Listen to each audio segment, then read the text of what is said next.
Welcome back to Hannity. So over the weekend, GOP presidential nominee Donald Trump, he came under fire over a tweet that he wrote drawing attention to the deadly violence that is now plaguing Chicago. Trump tweeted, quote, Dwayne Wade's cousin was just shot and killed walking her baby in Chicago. Just what I have been saying. African Americans will vote Trump. Now, Trump wrote a follow-up tweet later in the day saying, my condolences to Dwayne Wade and his family and the loss of course, their cousin. They were in my thoughts and in their prayers.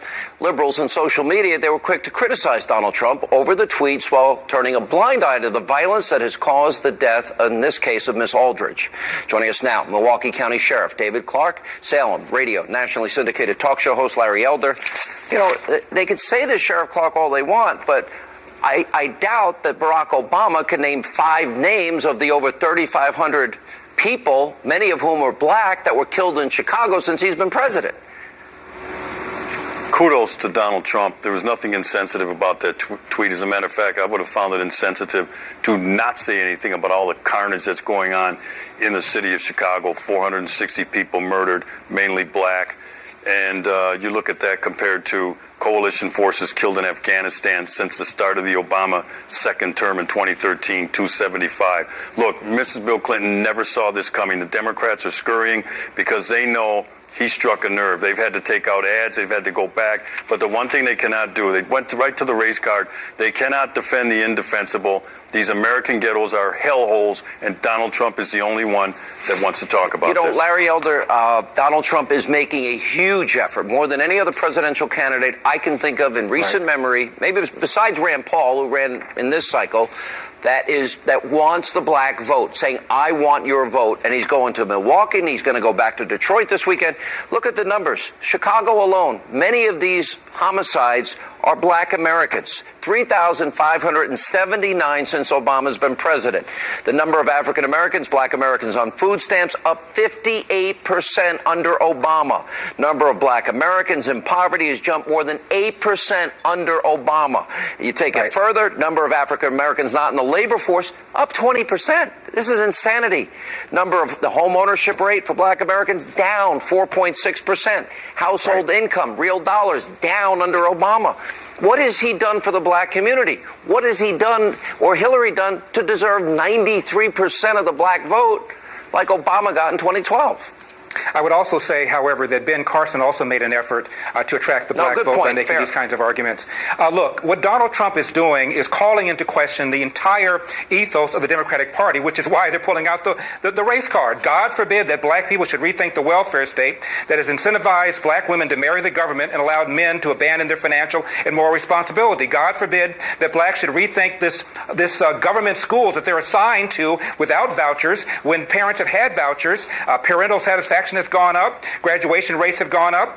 Test scores have improved. God forbid they ought to question minimum wage. At one time, believe it or not, a black teenager was more likely to have a job than a white teenager. And of course, this Black Lives Matter movement, which is founded upon a lie, which has caused cops to become more passive, and crime has gone up and victimized innocent black people. So Donald Trump is asking black people to rethink all of this, and when they wake up, and they will, there's going to be hell to pay at the ballot box, which is why the race card has come out. Yeah, you look at those numbers, and they're overwhelmingly bad for the black community.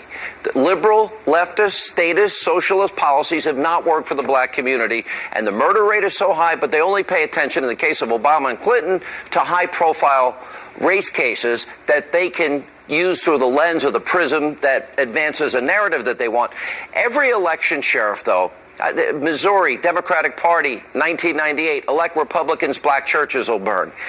James Byrd ad in 2000. Al Gore telling a predominantly black population in a speech that, oh, by the way, Republicans have the wrong agenda for black Americans and they don't even want to count you in the census. Now the Klan ad put out by the Clinton campaign and updated by Tim Kaine over the weekend as well. You know, it's the most despicable form of politics. Does it backfire or does it work? It backfires. I like that saying that dog just won't hunt this time. Look, these progressive urban policies have destroyed cities. They have wrecked motivation. They have created a permanent underclass in the American ghetto. What I find encouraging, Sean, is that a recent poll that just came out said 16% of the black vote is undecided in this race. 16%. If Donald Trump captures 5 to 8% of that 16, and that 16 tells me these people want to take another look. If he gets 5 to 8% of this, he wins this thing going away in some of the swing states like Virginia, North Carolina, and other places. So that's those are the undecided. What percentage? The Pew poll had him as high as 14.6% in the black community. Larry Elder. Who knows? I'm predicting he can get as high as 20 or 25%, because out here in California there was a ballot initiative to get rid of race-based preferences, and about 30% of blacks voted for that. So I think that's a sweet spot. Also, Donald Trump has talked about the impact of illegal immigration, putting downward pressure on wages and downward pressure on jobs in the inner city. So these are the kinds of things that he can continue to talk about them. He can shave off a substantial percentage. And you don't think the race card works? Why do Democrats keep using it every election year if it doesn't work? Well, it does work. What they're doing is, what they're doing is trying to tell black people racism and racism remain major problems in America, which they don't. And these guys over here, these dastardly Republicans, these Tea Party guys, these conservative black guys like Sheriff Clark, they're the enemy. And by the way, we're the savior. Wow. And unfortunately, it has worked, but it's not going to work for much very longer. Sheriff, last word. Look, this thing is wide open right now. There's a good chance that Donald Trump will make inroads. I'm not going to predict any seismic shift in the black voting habit just yet, but I'm very encouraged by what I'm seeing. You cannot defend life in the American ghetto. The Democrats have herded black people, took them from the cotton fields, and now they have them herded onto that plantation called the American ghetto. Thank you both for being with us. When we come back tonight, right here on Hannity. African Americans have given so much to this country.